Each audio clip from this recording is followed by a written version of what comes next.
On here. Okay. All right. Okay. So, hey,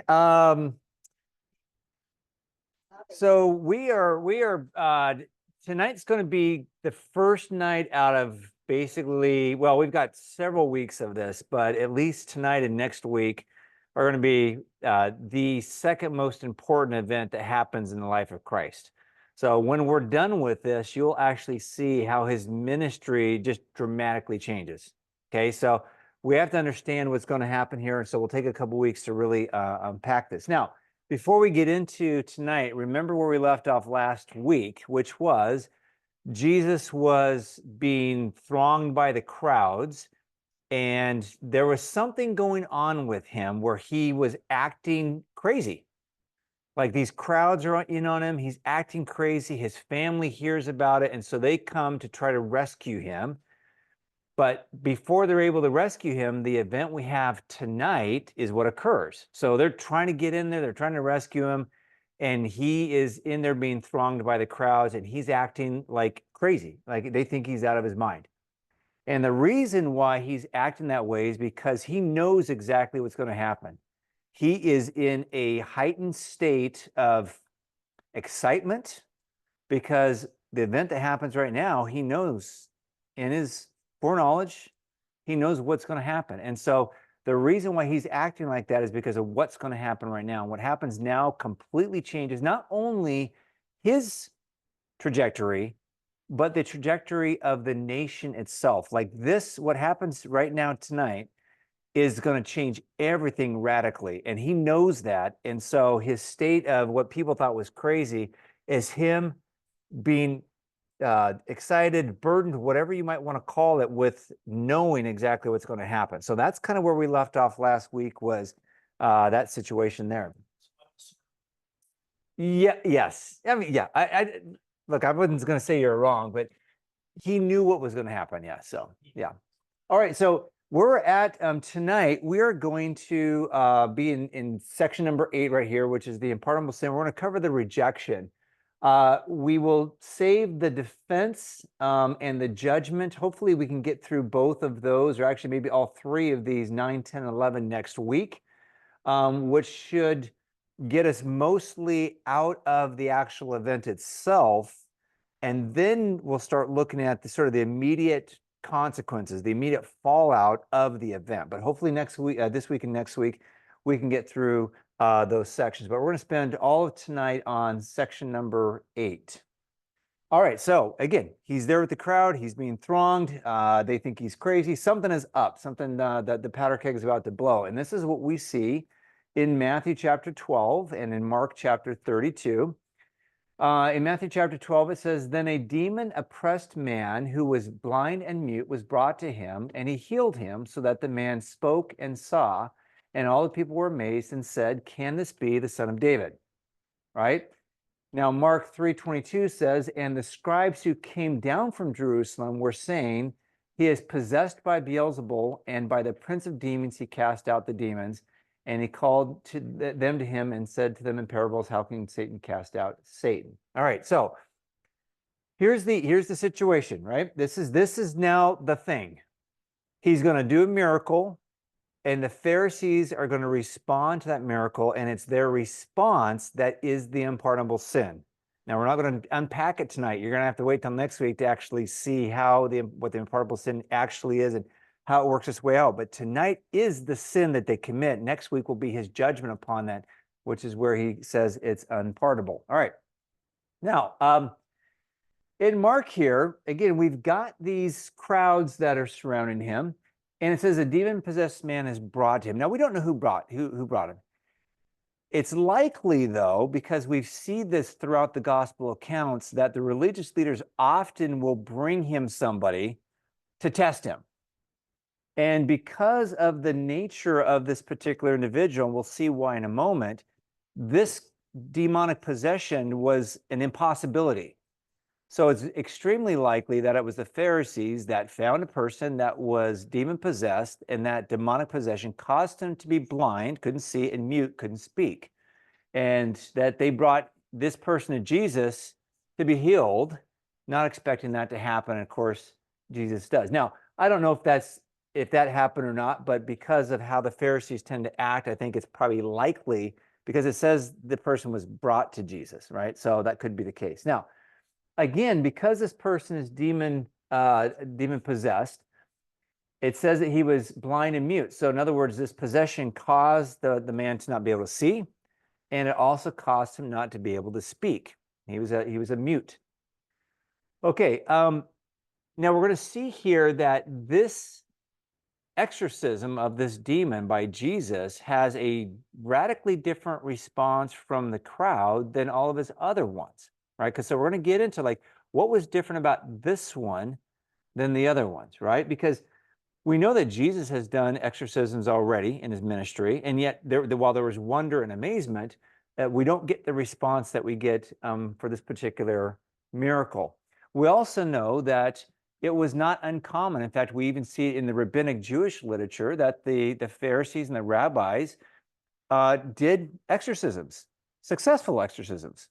So it wasn't uncommon for exorcisms to actually occur during the time, and yet we see this significant response of the crowd. So something about this exorcism is different than the ones Jesus himself has done and the ones that the Pharisees and the other religious leaders have done in the past, right? Because Jesus even acknowledges that they do the same things. And if I cast out demons by Beelzebul, by whom do your sons cast them out? Which is an explicit acknowledgement that you guys do it as well. So exorcisms itself is not the issue. It's the type of exorcism he did that is the miracle that causes the big row. Okay? All right. Now, in order to understand why this exorcism was unique and why it caused such a big issue and why the Pharisees then respond in such a radical way, we have to understand what the rituals were. Now, how do we figure that out? Well, we can look at some of the other gospel accounts. That provides us a little bit of information, but really what we find is we find in the rabbinic literature how they did exorcisms. And so by looking at that, we can see what their methodology was. How did they typically go about casting out demons? And they had a specific ritual, a way that they do it. It's just like if you ever watched movies and the Catholic priest comes in and they do certain things, and there's a certain ritual that they do that is an attempt to exorcise, right? They had the same thing back then. They followed a particular pattern or particular methodology. And what we're going to see is that this particular exorcism was immune to their ritual methodology. It was an impossibility from their perspective that this demon possession could be undone. So let's take a look at some stuff. What I have here is I have a quote, okay? And there's a pseudepigraphal work. It's a Jewish writing that is attributed to being written by Solomon, but it wasn't. It was written much later, so it was not written by Solomon, and it's not a true account at all.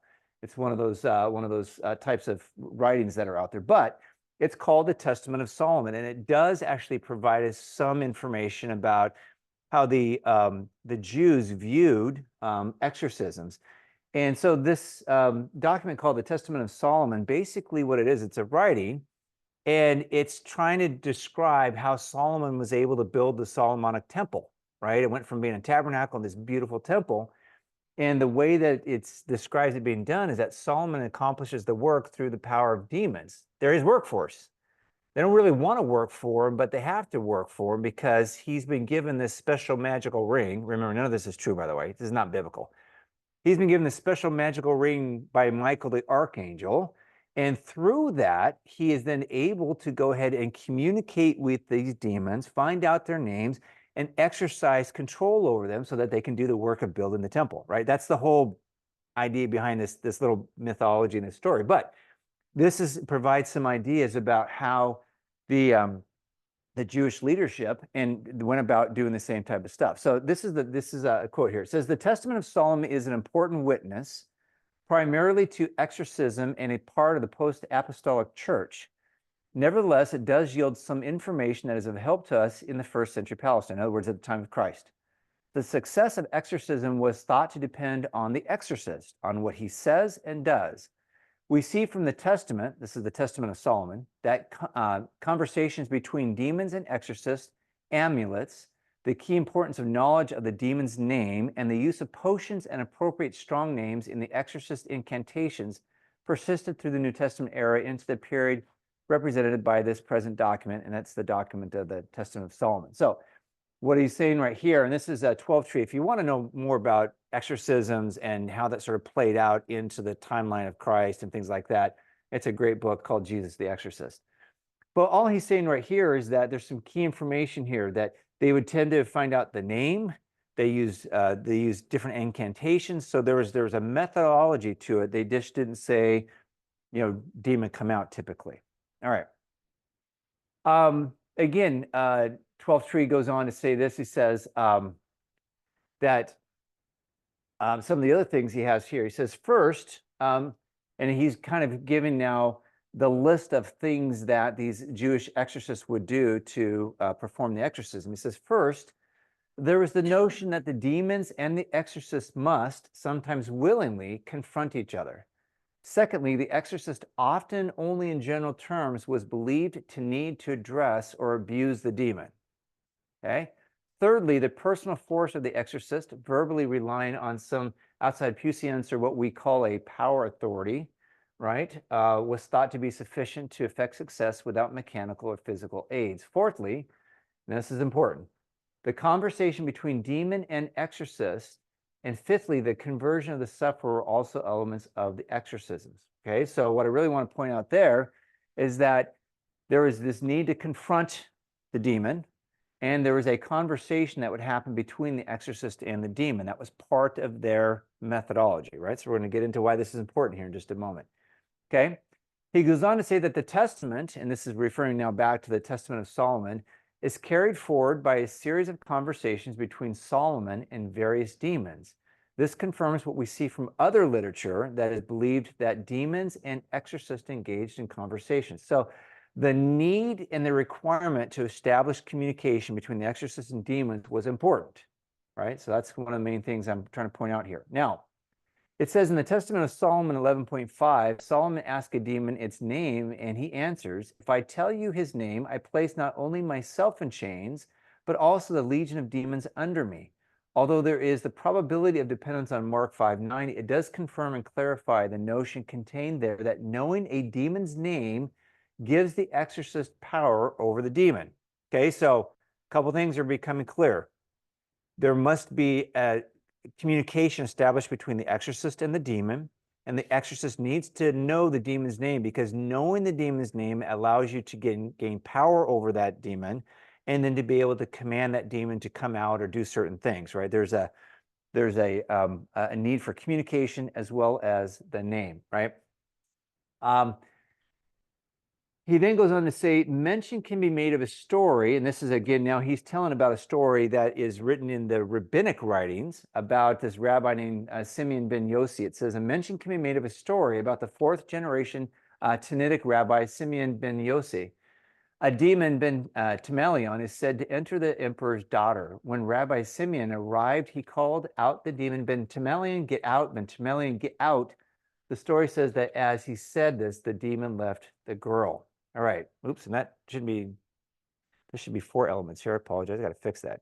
Okay, so wrapping up what we know from the New Testament and from other Jewish literature, which I don't have time to go into all of it tonight. I just wanted to give you a kind of a taste of some of the non-biblical Jewish insight into that.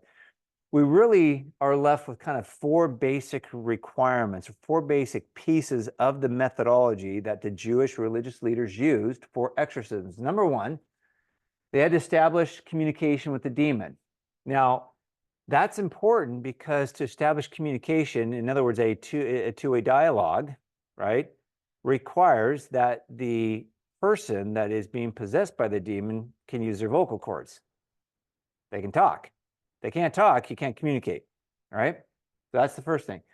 The second thing is the exorcist has to discover their name, because that provides that power over them, but it also can provide the characteristics of who the demon is. Now, in biblical times, especially, the name of an individual, including angels, was important because it said something about their role or about their character. So understanding that also would allow you to be able to assert some power over that particular demon. Number 3, they had to address the demon by name. So you got to establish communication, which means there's a back and forth dialogue. You've got to be able to establish what that demon's name is, okay? And then you would use that demon's name to order them out of the individual, right? Now, there may be other things that were added in, like they said, potions and some other types of stuff, but these are sort of the basic main elements that are involved in Jewish exorcism, okay? Now, we actually see sometimes that Jesus uses that same methodology, right? Because in Mark 5:9, he does use that. He does use the traditional Jewish method of exorcism, because Jesus asked the demon, "What is your name?" Okay, he's following the normal traditional way of saying, "Tell me what your name is." And of course, the demon has to tell him that. The demon can't refuse Christ, so he has to tell him that. But because he told him that, now he's afraid of being sent to Tartarus, which is the place that the demons that God does not want to have loosed on the earth, they're kept there permanently confinement until they get thrown into the lake of fire. So they're saying, look, any place but there, because that's permanent confinement, right? And so that's what's going on there. But Jesus uses that same method there for asking what the name is, okay? Now, most of the time, Jesus doesn't use the traditional Jewish way. He just orders them out. Like, he doesn't even bother to try to, establish communication or things like that. He just orders them out and they leave. All right. Now, why is this important then? And why does this cause a stir? Okay. It should be kind of obvious now that from a Pharisaic perspective, exorcisms are common. They're not that difficult. We do them on some sort of a frequent basis. However, we can't do one when the demon causes the individual to be mute. Blindness wasn't the issue, but mute was the issue, because you can't establish any kind of communication. They can't use the vocal cords of the person that they are possession. Therefore, they can't, the exorcist can't obtain what their name is.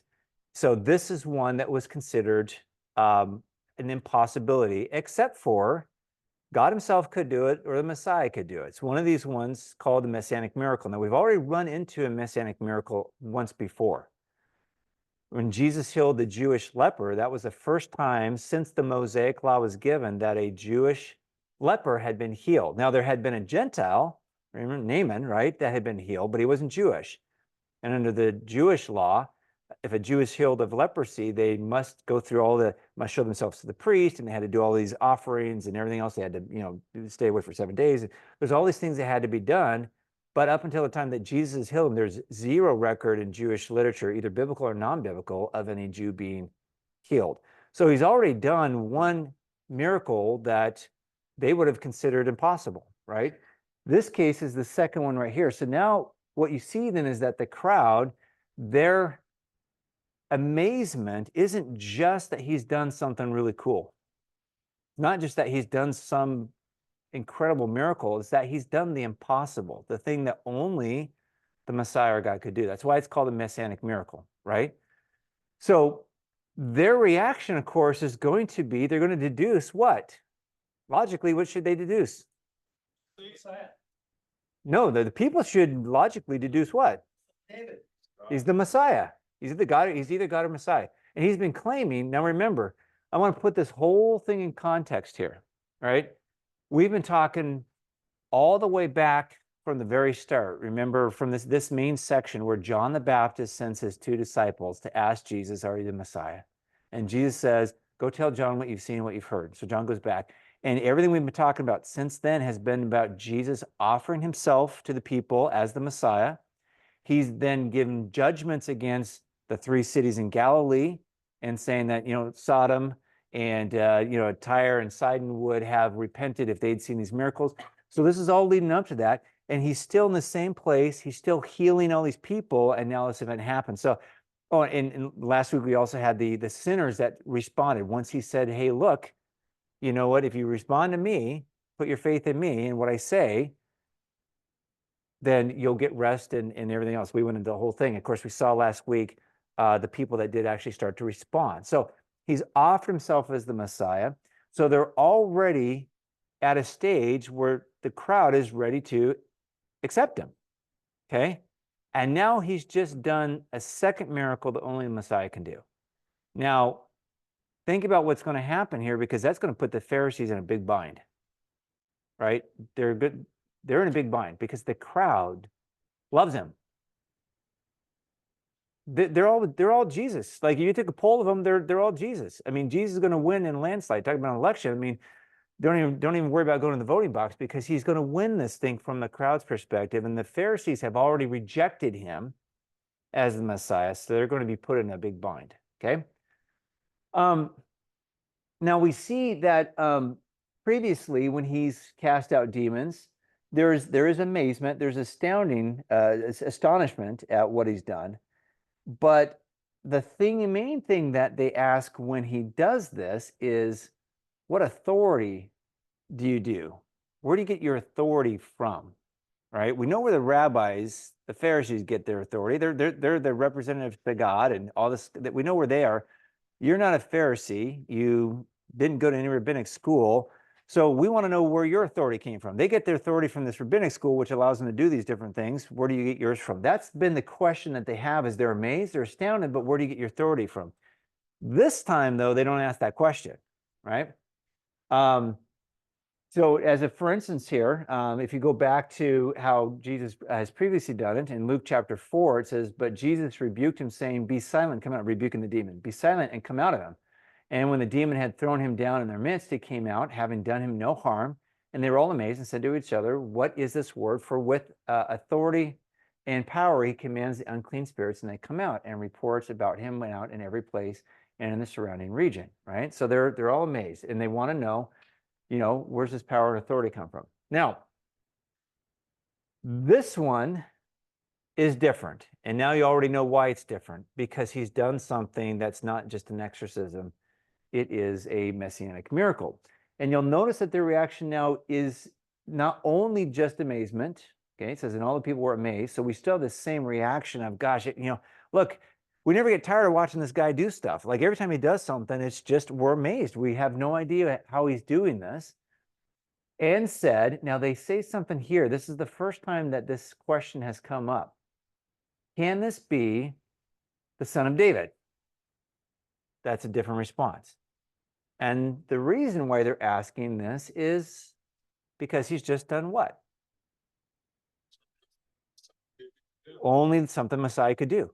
So he's just done it. And now the question is isn't this the Messiah? Because that right there, can this be the Son of David? That the Son of David is a title for the Messiah. So that they're asking very explicitly, isn't this the Messiah? Look what he has just done, right? And I like what Louis Barbieri says this in his commentary on Matthew. And he says, the people, literally, all the crowd, this massive crowd that's been around, they were astonished, which means beside themselves. I mean, just like, they're dumbfounded. Their jaws are on the ground with what they're seeing. And they ask, could this be the Son of David? In other words, is this not the promised Messiah, David's descendants, according to 2 Samuel 7:14-16, who has come to rule over us and bring healing to our nation? That's exactly what they're saying. He's offered himself as the Messiah, and now he's just, boom, giving them proof that, in fact, he is the Messiah. Now, what are you going to do? Crowds, what are you going to do? Oh, by the way, religious leaders who've already rejected him as the Messiah, what are you going to do? Right? And they're going to do something, and that something's going to be the unpardonable sin. That's what it is. What's that? Misinformation. Well, they don't accuse him of misinformation. Oh, okay, yeah, I'm with you. Sorry, yeah. Okay. Okay, so here's the question. This is just, to me, this is an interesting question. It doesn't necessarily have a tremendous amount of impact on the final outcome. But when they ask this, can this be the Son of David? There's two possibilities. That is either a rhetorical question. A rhetorical question is one in which the answer is assumed. Everyone knows what it is, but you ask it as a question for emphasis, right? So it's either rhetorical, or it's what I would call a question that is faith building. Okay, and let me describe the differences there. If the crowd is asking a rhetorical question, it's because they've seen with their own eyes that Jesus has just done this, and they're saying, isn't this the Messiah? The answer is rhetorical because it's obvious, yes, he is. And now, if it's rhetorical, the Pharisees are in big trouble because the people have come over. In other words, their faith has already proclaimed him to be the Messiah, and now they've got some work to do. If it is a faith-building question, what I mean by that is, hey, we've seen all this stuff happen. We think he's the Messiah, but now we're going to turn to you, the Pharisees, and we're going to say, can you confirm? Like, do we get the good Pharisee stamp, a seal of approval, right, on the Messiahship? So it could be one or the other. I know some people will take it as the faith-building one. I tend to think it's rhetorical. I'll give you a few reasons why I think it's rhetorical. Now, the real difference, though, in this is, let me just describe to you why I'm even asking the question. If it's a faith-building question, like, hey, we think it's kind of heading there, like, I feel kind of good about this, but I need you Pharisees to, get me over the top. In order for them to destroy that faith, it doesn't take much. Okay, all you have to do is see just a little bit of doubt, because a person who hasn't come to faith yet, but is at the brink of faith, only needs a little bit of detraction for them to say, I guess I was wrong, right? It doesn't take a whole lot. So the response of the Pharisees could be fairly measured. They could make some sort of a less radical claim than what they're going to make, right? They could say something like, well, I don't know, do you see him, defeating the Romans now? And I guess I haven't seen him talk about, he hasn't talked about marching on Rome yet. He hasn't talked about throwing out any, Pilate or whatever else. Like, he could make some claim like that would throw enough doubt that they would probably, you can defeat a faith-building question much easier than you can defeat a rhetorical question where the faith is already built. Because once someone has a belief, they have a commitment to an idea, try to break that from them. I mean, we see it, look, I'm not going to get into politics here, but you just look at whatever side of the aisle you're on, try to convince someone from the other side that they're wrong. If they're already confirmed and committed to that, good luck. That is going to be an argument that's not worth having. Does that make sense? Because they've already come to the commitment side. So if you're going to defeat a belief or commitment, your defeater has to be significant enough to defeat their faith. Does that make sense? Okay. So I think that the response here from the crowd is rhetorical. I don't think it's a faith-building one. I think it's rhetorical, because they go scorched earth. The Pharisees don't go for some lesser one. They go for the ultimate, because essentially, let me tell you what they say. When they say that, no, this person has done these works through the power of Satan, they're committing blasphemy, because they are attributing the works of God to Satan. Now, they're going to accuse Jesus of blasphemy here, because they're going to say that he is saying his works are from God, when in fact he's doing them by Satan. So each side's going to point the finger and say, you're committing blasphemy, but they are in reality making this claim. So they have gone to the ultimate degree of accusation against Christ.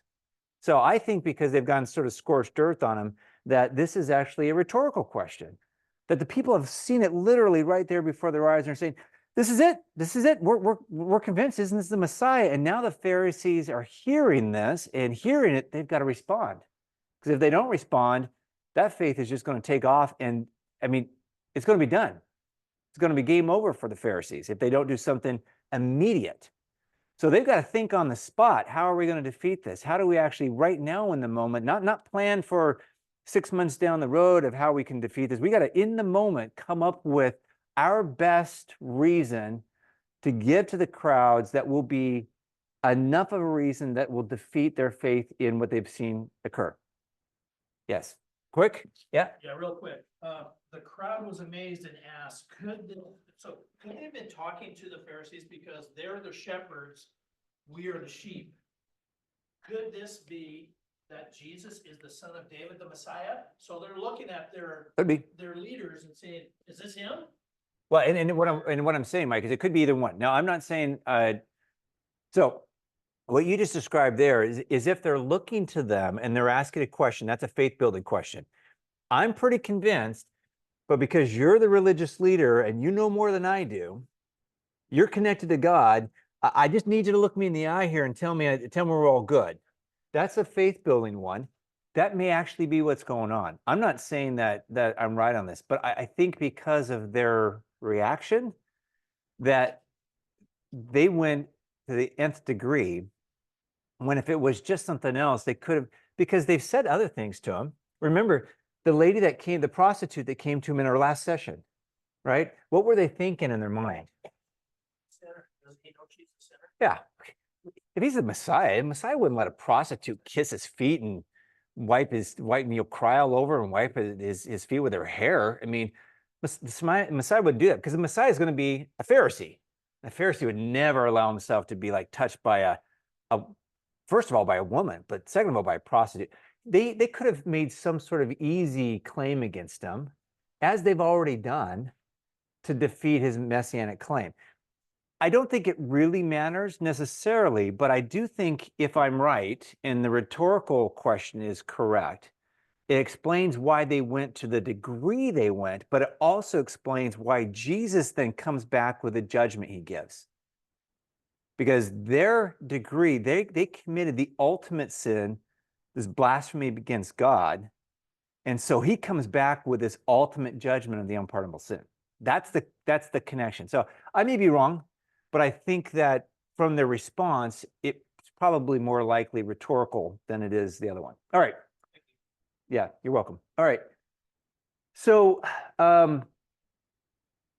what's the Pharisaic reaction? Well, we already kind of know what it is, but let's sort of break this thing down here.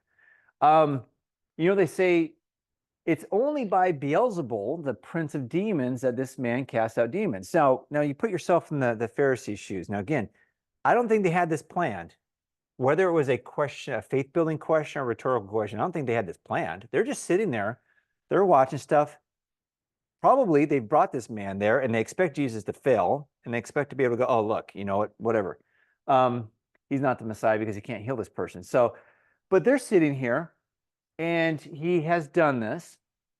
The problem for the Pharisees is a couple points. Number one, they can't deny his miracles. And in fact, even in the rabbinic writings post-Christ, they never deny his miracles. In fact, they actually affirm that Jesus was a miracle worker, but they always affirm that he's a miracle worker because of the power of Satan. So the post-biblical Jewish literature that are anti-Christ never deny the basic concept that, in fact, he did these miracles. You can't. He's done thousands of miracles now. There's no way to sweep that on the rug. There's no way to be like, well, yeah, maybe the guy just, maybe he was a paraplegic at one time and maybe it just wore off and he happened to get up at the same time. I mean, you can't fake this kind of stuff. So they can't go the route of denying the miracle because that's really option three. Option three is deny it ever happened. Can't do that. The crowds are too big, right? They've seen it too much. So they're really only left with two other alternatives. The first one is to acknowledge what the crowds, I think, are already at either the brink of or have already sort of committed to, which is in fact that he is the Messiah. Look at everything that he's done. Now he's done 2 messianic miracles. Now, of course, they don't want to do that because Jesus has already publicly condemned the Pharisees. Now, remember, the Pharisees, from their Pharisaic theology, believed that the Messiah would be not only a Pharisee, but would be the top Pharisee, would be a Pharisee of Pharisees. That was their belief. Jesus, remember, in the Sermon on the Mount, what was it? It was the right, proper understanding of the righteousness of the Mosaic law. And in that Sermon on the Mount, in those chapters, chapter 5 through chapter 7, he repeatedly talks about righteousness having to exceed that of the Pharisees, and he calls them on the carpet repeatedly. So by this time, he has already rejected Pharisaism. He's already rejected their power and authority. So if they were to acknowledge what they should acknowledge with their own eyes, that he's the Messiah, their whole power structure goes away. That's how they got their power.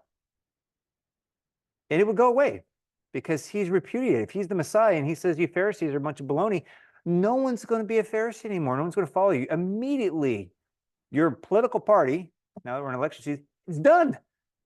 They don't exist anymore. Okay?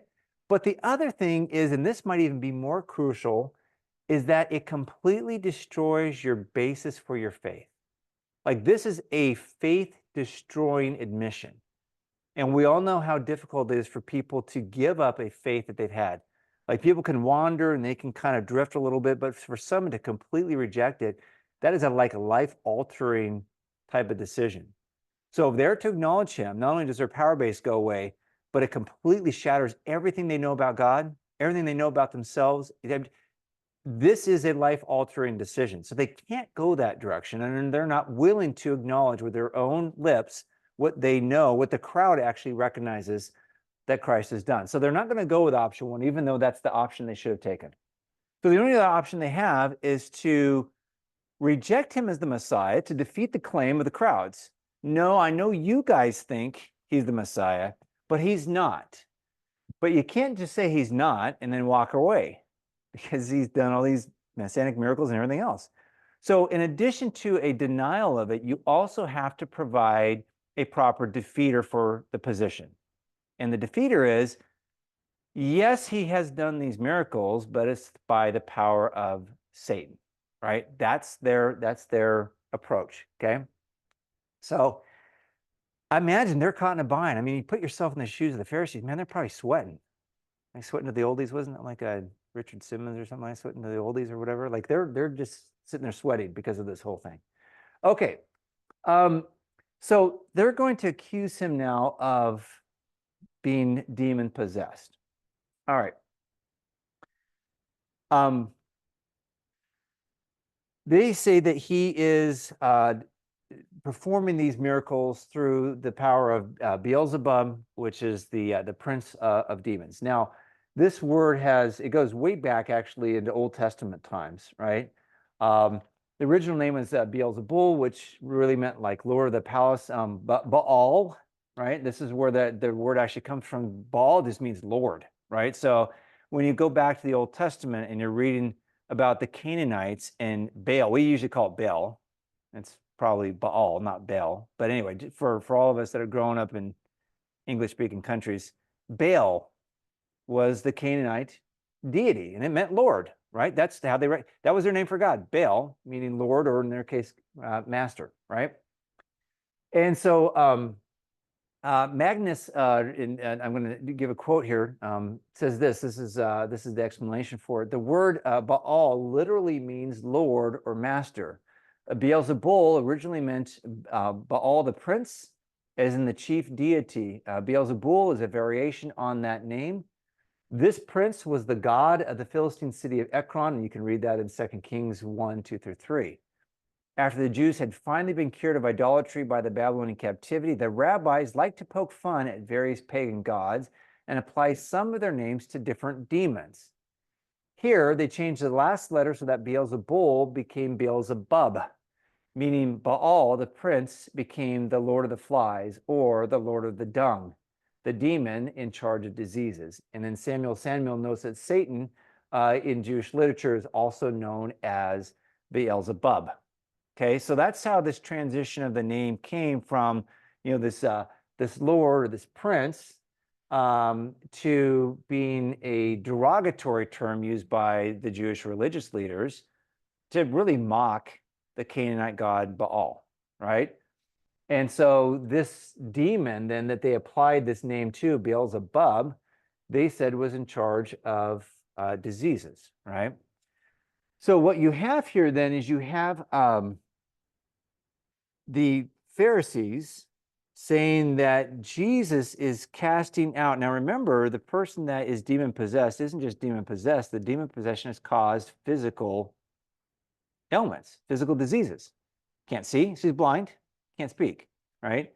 So this demon of disease, Beelzebub, is, this is where it gets funny.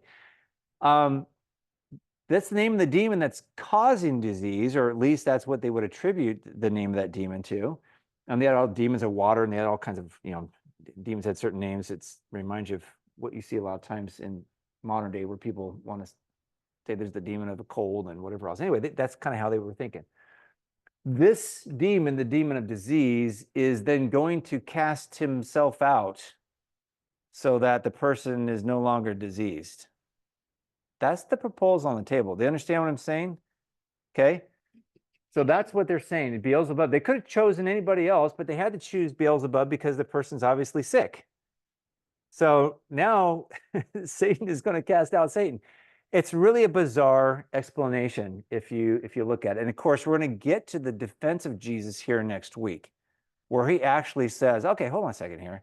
You just made an accusation. Let me tell you why you're full of hot air. And he's actually going to destroy them next week in his own defense.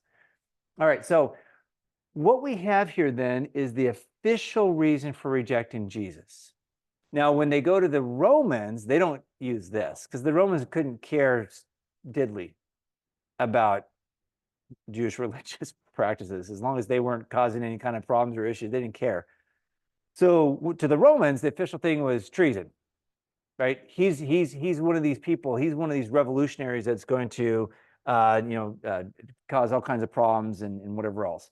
But to the Jews, this is the reason. And in fact, it's the reason that they continue to cite in their rabbinic literature post time of Christ, that it was sorcery and demonic possession that negates him being able to be the Messiah. It's one of the main ones. The second big thing was that he didn't establish the kingdom.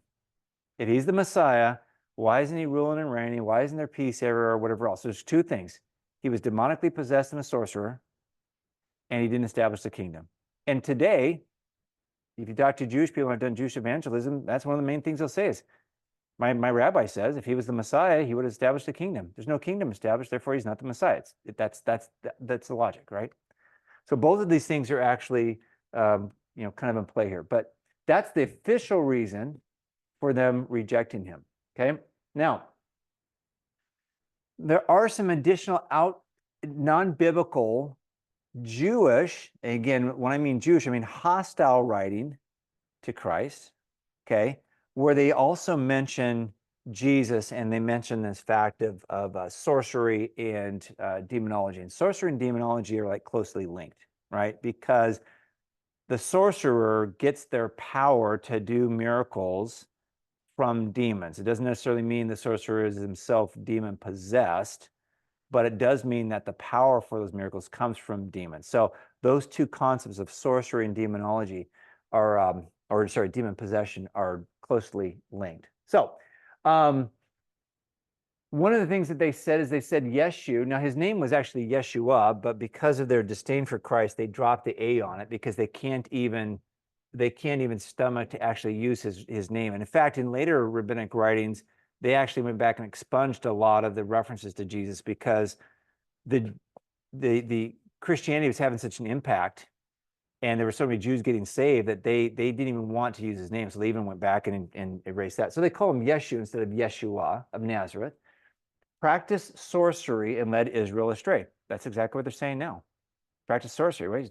Well, he's demon possessed, and therefore the demon gives him the ability to do all these sorcery type of miracles. Okay. There is also in the rabbinic writings, and there's more work being done on this, but they write about an individual called Ben Pandera or Ben Stada. They're the same individual, and in their later rabbinic writings, they attribute this person named Ben Pandera, Ben Stada, to Jesus. So that's their identification of who Jesus is. And I didn't bother to put in all the quotes from them and all the literature where you can actually go read about what they say. But let me just kind of summarize what the rabbis then taught about this individual, Ben Pandera Ben Stada, okay, aka Jesus, right? They claimed that, now Ben just means son of, right? In this case, Ben Pandera would be son of Pandera. His father's name was Pandera. So according to the rabbinic claims, his mother was Mary, and Jesus' father was Pandera. But because Mary was not married to Pandera, Jesus had illegitimate birth. They've already mentioned that, by the way. That's one of their claims, is like the Messiah, first of all, wouldn't be an illegitimate child. So they've got lots of reasons for rejecting him. So they claim that he has illegitimate birth because it wasn't Joseph, it was Pandera. Pandera was Mary's lover and Jesus' father. And then when Jesus was down in Egypt, the claim is that he put cuts in the skin, or cuts were put in the skin, and then there was the names of Yahweh Yod He Vav He, YHWH, were then inserted into these cuts as some sort of a sorcery, demonic way. And then when that heals up, that now provided him this source of power to do all these miracles. So that's an explanation. And that's why when they come to here, they can explain that no, he was demon possessed because he put the name of God, Yod He Vav He, in these cuts when he was down in Egypt, right? So there's this fantastic sort of mythical kind of explanations that they try to give for how Jesus had this incredible power, not just a little bit, but incredible power, more than they had ever seen. In fact, the miracles Jesus done had never been replicated in history. Not even the greatest miracle workers in Jewish history ever did anything that Jesus did. So they have to kind of find a way to do that. All right. Now, just sort of a wrap up, and then I'll leave some time for questions, and then we'll kind of get to next week. So a conclusion here on this. Number one, the Gospels themselves show that the official reason for rejecting Christ from the Jewish leadership to the Jewish people, not to the Romans, but the Jewish people, was he was demon possessed, and therefore he could do the work of Satan. Okay. The Talmud, which the Talmud again is the Mishnah and the Gemara, which are these two massive writings of Jewish history. Much of what happened after the time of Christ, some of it happened, well, it was all written after the time of Christ, but the actual sayings happened, 400 some years. Some of them happened 400 some years before the time of Christ. Anyway, there's a massive volume called the Talmud of Jewish writings, right?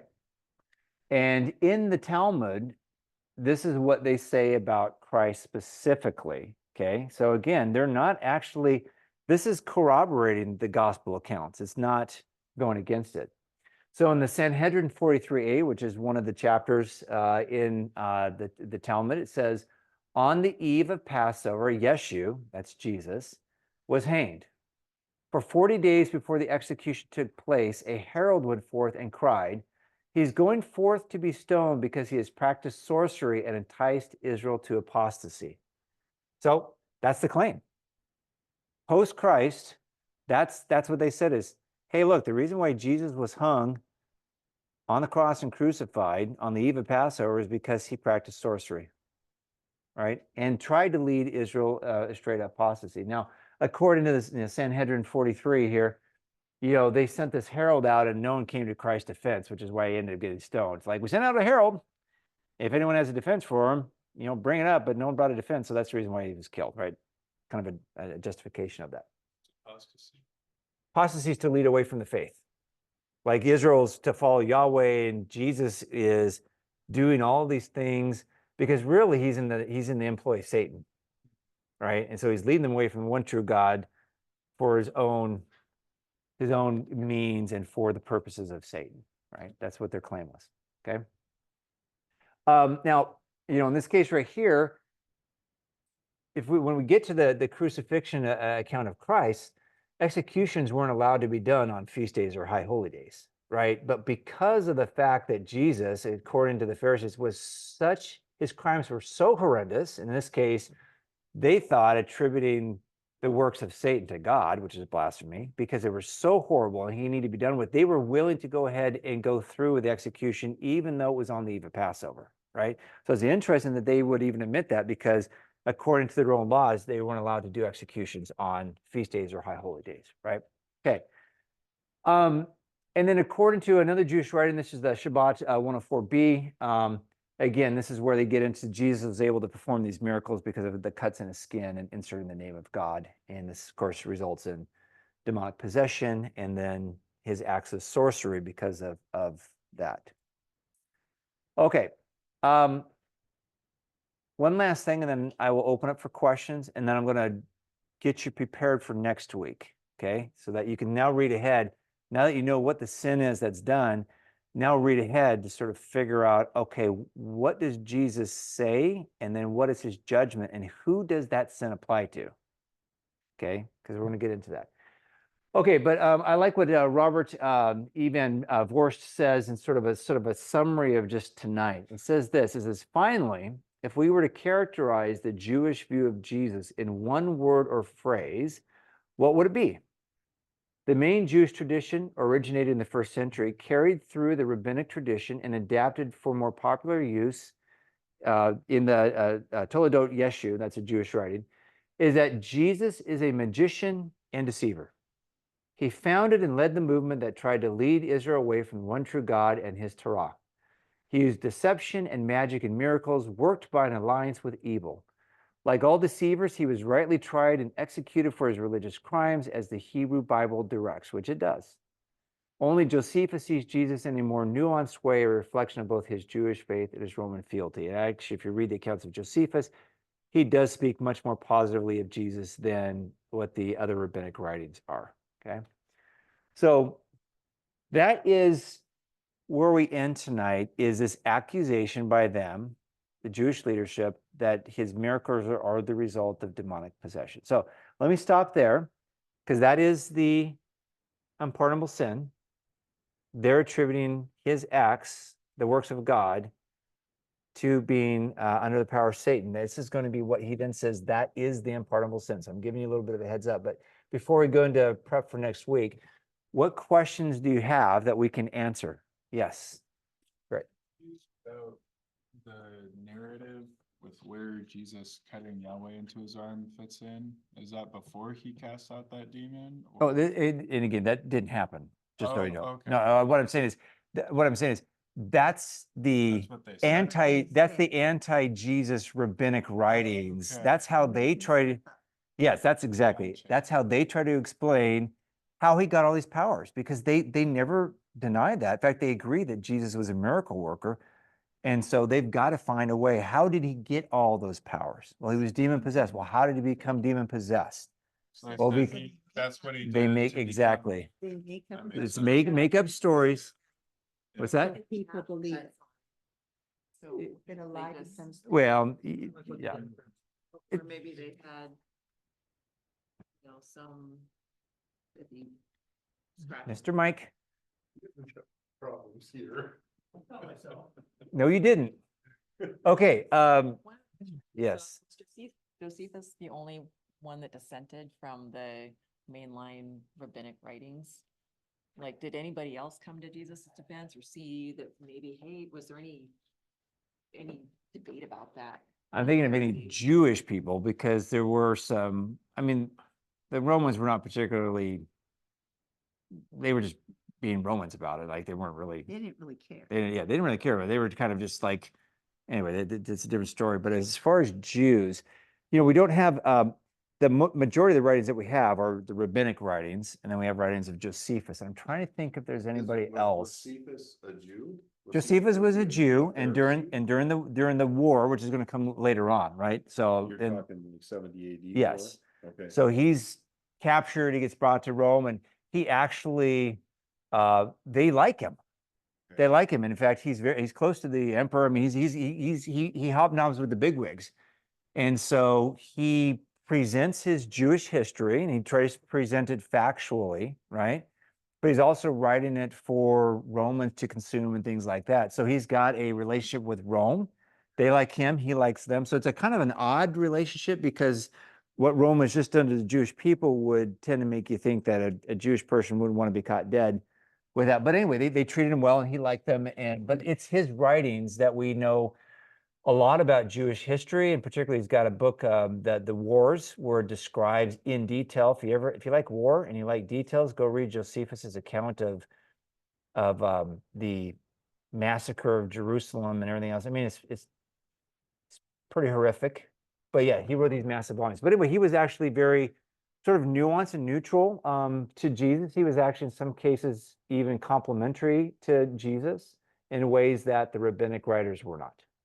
But I can't think of anybody else outside of him, doesn't come to the top of my head, as a Jew that was actually either neutral or positive. Did he take heat for that?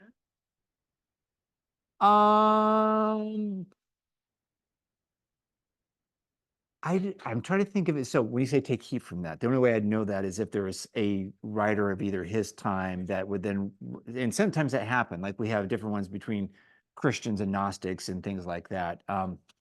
I can't think of anyone who wrote to contradict his view on Jesus. I don't think that I don't know of anything, to be honest with you. So there may be, but I don't know. Did a whole bunch of the Pharisees get wiped out in 70? Oh, you're gonna When- find out about it. Yeah. Yeah. No, so we're gonna talk about it. In fact, we're gonna save a lot of the details to the very end of this course. Okay. But when we talk next week, I'll just give you a brief look, because the unpardonable sin has to do the outworking of that unpardonable sin. At least one aspect of it is the destruction of Jerusalem in 70 AD. Okay. Okay, so yeah, and yes, So there were millions of Jews that died, including you've Pharisees. seen The Chosen, yeah, I've seen The Chosen. right? And I'm not saying that this is like, Yeah. there's the Pharisee in The Chosen. Yeah. That like is conflicted because he believes that Jesus is Christ. Nicodemus, right? Nicodemus, Yes. yeah. Mhm. It's like, is that a biblical account or is that all made up for No. the? No, I mean, okay, so here, The Chosen obviously is entertainment. Sure. And what they're trying to do is they're trying to they're trying to assess the factual biblical record, Right. and then they've got to supplement that with all kinds of stuff that is Sure. not in the Bible. Otherwise, you don't have a story, right? You Yeah, have a 2-minute interaction between Jesus and Nicodemus, and then Right. the show's over. So, but I think they try to do their very best to capture the factual flavor of that. Doesn't mean I necessarily always agree with that, but I think Right. they're doing their best with that. So Josephus lived during Christ's time? Yeah, and I'd have to remember his dates, but he definitely lived after, and I think he might have been a younger man. I can't remember his actual lifetime, but he was in the 70 AD. He was actually taken as part of that, or Yeah. part of the war thing. Yeah, so it was around the Because time. for years hanging in my house, I had a physical description of Jesus written by Josephus. Yeah. And I'm thinking, how could have he done that had he not seen him? Yeah, he was a contemporary. I just don't Yeah. know the overlap on that. Yeah. 37. Okay, so Could have. slightly after that Yeah. then, but he would have been, it's just like I mean, Jesus created a stir, so it wouldn't have been hard for him to capture that data. I knew it was close to that, so apparently not quite an overlap unless you hold to some sort of a later crucifixion date. Yeah, We'll get to that when we get to the crucifixion, but it still would be like, he'd be, a toddler, basically, if you hold to a later one. I have a question, Yes. basically your thoughts. Jesus came as, we're all supposed to seek God for knowledge and wisdom. And by definition, Jesus is wisdom. Mhm. So my question to you, Randall, is have you ever thought of this? When Jesus came, he came to 12 disciples and started doing miracles in the field. What are your thoughts? Why didn't he come to the Sanhedrin? Why wouldn't he have come to the Sanhedrin and say, guys, we need to talk. I've been sent by my Father in heaven, and he's given me all this power, and you need to see it. He wanted me to talk to you. I'm just surprised that he didn't start something there as opposed to going out here and doing it and then leaving it to them to carry it on. Oh, I mean, I think the explanation, to me at least, is pretty clear on why he didn't do that. In fact, our last session, if you remember our last session, he said that he thanked God for blinding the eyes of the wise, in this case, the Pharisees and the Sadducees, the religious leaders, and opening the eyes of the simple. Okay. And the reason why I think he didn't do that is because they wouldn't have listened to him. I mean, when he, on the Sermon on the Mount, when he starts really, really getting in the Pharisees, what was their reaction? Okay, when he healed the paralytic, and he told him your sins are forgiven, what'd they say? Right from the Guys, get-go. blasphemy. Yeah, and they wanted to kill him. So in other words, we remember we talked about Jesus saying, "Don't throw your pearls before swine." He already knows that they're not going to accept anything he's going to say. So what's the point in doing that and throwing your pearls before swine? just trying to change history. It would have been nice if they would have accepted him here rather than reject him. But that Well, was the good thing part is, of the good thing is he knows what Mike, Yeah. you and I wouldn't know. And he knew that they weren't going to accept him. Yeah. In fact, like I said last week, he was like, he knows God has a plan and it's the simple that are going to accept him. And the people that think like the Pharisees and Sadducees, came to see all, Yeah. not Yeah, the even Jews the Pharisees. Mhm. on earth, but all mankind. Which Yeah.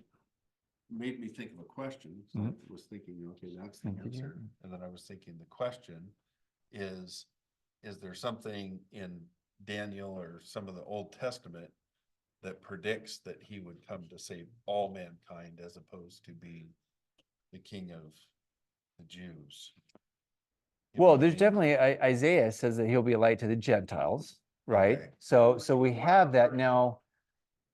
You know what that actually meant, because again, as we've talked about that. In fact, we'll get to this next week or maybe the week after. Is that the Jews thought that if you were a Jew, you were saved. You're automatically going to be part of the kingdom, right?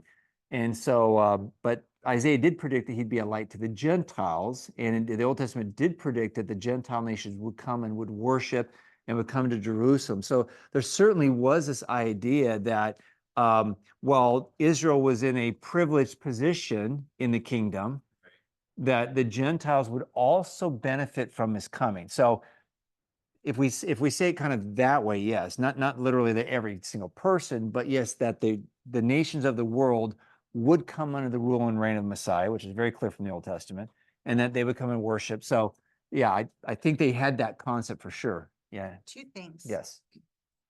First of all, not going to the Sanhedrin made perfect sense because they were expecting a warrior king to come and to rule. Correct. And Jesus came to establish his kingdom, and their understanding of that was a warrior. Yep. Correct. ruler. And Jesus did come and establish his kingdom. He did exactly what they predicted he would do inside of each of us by Yeah. the Holy Spirit, and they didn't understand that. Yeah, and they would have. And the only thing I would say maybe is a nuance in that is that the kingdom he's offering now, at this point still, is to be the Messiah, which would have actually been that kingdom, right? Now we've talked about how would he have had to die, and that would have been by the Romans, because if you establish a kingdom, they would have come in and killed him, and he would have resurrected. So I do think that he right now he's still offering the earthly kingdom. However, this event, when they officially reject him, which they have now at this point, this is their official rejection. When they officially reject him as the Messiah, he's even going to say, this kingdom, this earthly kingdom that you could have had, has now been rescinded, and it will be given to a future Jewish generation. Yeah. Yep. And now the kingdom that you just talked about, that was unknown in the Old Testament, Right. now becomes the kingdom that he starts to talk about and implement going forward. So now, well, he's now on a new kingdom program. They are still thinking, even till the time of his death, that he's claimed to be the Messiah, and this is still the kingdom he's going to bring. And he's like, no, you lost out on it. This event right here is where you lost out on it. So yeah, but they're not going to listen, Yeah. because he wasn't going to become No. a Sadducee. Right. He wasn't going to become a Pharisee. He knew that. He Yeah. rejected the Pharisaic law. That's what I'm saying. And he already knew that. Like he remember back in the very beginning, it says that Christ didn't entrust himself to men because he knew what? Yeah. He knew the hearts of men. Was in him. He knows what's in their heart. Like he already knows, I'm not gonna go to those guys. Yeah. I mean, why waste your time? Why waste your donation dollars, or whatever you want to put it? Why waste your energy there when you know what the outcome is going to be? Why throw your pearls to pigs? Yeah. Does this course take us into kind of the transition of how we go from Jerusalem being, I guess, ruled by Romans, but a Jewish place, Mhm. I guess, because it wasn't really theirs at that point. Mhm. The only time it was theirs was during David's rule, right? Yeah, Or- well, up until the Assyrian and Babylonian captivity, and then they came back and they were under the They were under the Medes and the Babylonians and Medes and the Persians and then the Greeks, now the Romans, but, Right. okay, so, But my yeah. point is it's just seems fascinating to me, and I'm hoping we cover this later on, how you go from the Romans assisting with killing Christ to then destroying Jerusalem, and I'm assuming basically the Jewish people as part of Jerusalem, Mhm. basically going against that, and where the transition takes place, where they stop believing in multiple gods and adopt Christianity. Well, as we their won't go into that. driving faith. We will, this, We this, don't go into that. 'cause so it this, could be just so, a so, little so that short- this course here is the life of Christ. So it's Okay. actually it's going to end at his ascension, right? And then I will cover though, the impact of this event we just talked about tonight. I will cover some of the details of how the outworking of that is in 70 AD. But what you're talking about is actually more church history, which would be Yeah. even post New Testament. Right. Yeah. Okay. One more, and then I'm going to prep us for next week. Would Satan have authority to cast out demons? Like, Well, what do you? It's a good question because we do know. So let me put it this way: if you study like angelology, and angelology I would include that's a study of the angels, and demons is a subset of angelology. It's study of fallen angels, right? We do know that there are different types of angels, cherubim, seraphim, and the bottom level of angels, right? We got archangels, which are different than. So we know that there is a structure of angels, and there is a hierarchy, an organization. There is a different power. We know, for instance, that Michael is the archangel that is given dominion and rule over protecting Israel. So even right now, Michael's on the job, right? Gabriel has certain rules. So we understand that there is a structure. It's not just a bunch of beings just flying all over the place, whatever else. So with that as sort of a high level context, my understanding is that because that we see that structure in the non-fallen angels, there is a structure in the unfallen as well. And in fact, we even see like Satan at the very end, like he's clearly the king of the hill. And I imagine he has also some structure as well. So I would assume that there is an authority where within that structure, one angelic being is able to say, no, sorry, you are less than, do X, right? So I think that's true. Now, whether or not they would ever want to do that would be the question, because what that would imply is that one demon is doing something that's not part of the plan. I mean, you're like a rogue demon. Like, I'm going to tell you I'm going to cast you out. You shouldn't be in this person. So therefore, I'm going to, like, physically is hard to describe when you're talking about spiritual beings, but I'm going to cast you out because you shouldn't be in that person. That seems like an odd thing to do. I don't have any indication that they are rebels within their own organization, if that makes sense. There's nothing in the Bible that describes that. Correct. Angels were created to be controlled by God. They are his messengers. They do the will of God. Mhm. So, question I had for you, Yep. Anissa, I'm sorry. Have you, we talked a lot about exorcism today. Have you ever participated in an exorcism? I have not, but I had one of my profs at Biola. He's actually an expert in demonology and the occult. And so I have talked to him about that because I've had, Oh, great. what's that? Oh, great. Yeah, he actually looks at it. I mean, he looks at it with there's definitely a reverence. Like you don't go off half cocked, but I think he has a different perspective on that than most of us would, where we're just like, look, I don't know, lights start going off in the room, we start kind of getting freaked out. I will say the reason why I talked to him about it is because I've had two individuals, one person that I was able to lead to Christ because they were in a residence that there was demonic activity and person couldn't sleep.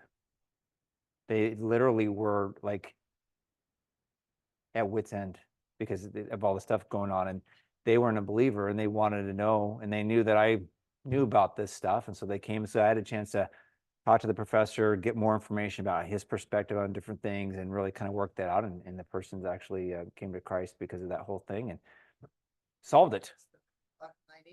So the bottom line anyway. So I have not personally done that, but I know people that if you've got questions, I can find them out, but that's not my particular area of expertise.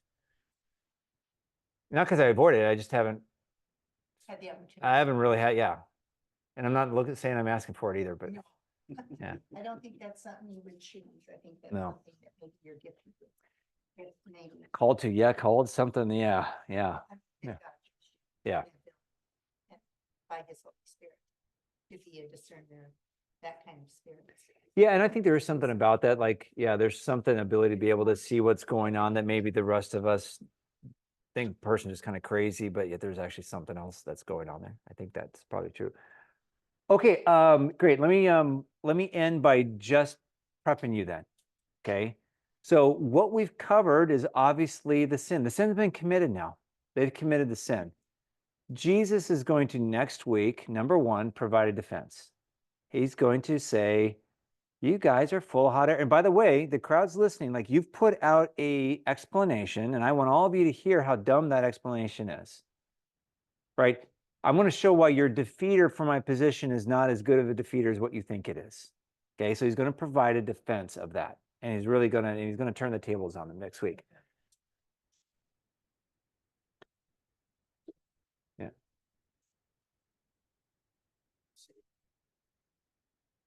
Yeah. So we'll cover that next week. And then we'll cover the judgment. So remember the reason why this unpardonable sin causes so much confusion, because the only place in scripture it's ever mentioned is here. Is it? So, but people then start to be like, well, what is it? And have I committed? Like all this stuff. And the problem is they forget, like, there's only one point in scripture where it's there. So the only context that we get to use to determine what it means is here. And Jesus is going to be in the judgment. Keep a lookout for this generation over and over again. So read through the rest of Matthew 12 and 13. See how many times that he refers to this judgment is this generation. And we're going to get to why that is. I'm kind of spoiling the unpardonable sin, to be honest with you. But I want you to just read ahead. Now that you know what the sin is, assigning acts of God to the works of Satan, which is blasphemy. It's the highest level of sin that you can commit. Okay? That is what has occurred. Look at what his defense is. Look at then his judgment. After he provides a defense, then he's going to say, this is now what's going to happen. Because you have just done this, here's the results. Okay? That'll be next week. Because everything like this, Jesus said that when he left us, he said, you'll do everything I do and more. And most of us don't even do anything near what he did, let alone the and more. But it is only by the power of the Holy Spirit. Mhm. And therefore, all of these things that we are privileged to be part of is by the Holy Spirit in us. And so Yep. saying that's Satan, that's blasphemy against the Spirit of God. Yeah, and Sister. yeah, I mean that's what they're doing. They're And that's what they're doing. They're That's exactly what they're saying doing. that the Spirit of God is doing God's work and calling it Satan. Yeah, they are. And so that'll be next week. Defense, judgment, and then following that, we will do outworking. What I mean by that is once the judgment is there, we will then see how this dramatically changes his ministry and how he does stuff, because it's the turning point. And all of a sudden, I think you'll see like, oh, I get why he starts talking in parables. That'll make sense to you once Yeah. we get there. It may not make sense to you now. In fact, the reason why you think he is talking in parables is actually the opposite reason why he actually talks in parables, right? So I'll just give you a hint there. So anyway, that'll be next week. I do want to say that the following week we won't be meeting because I'm with this little fellow over here, And so I won't be available, but I will be next week. I won't. So one last thing, we won't be meeting in person next week. I'm on vacation, so I'll be doing it through Zoom. So please don't show up in person, and I'll send out a reminder. But we will do it. I'll just do it from my hotel room. Yeah. Okay. All right. See you, everyone. Thank you.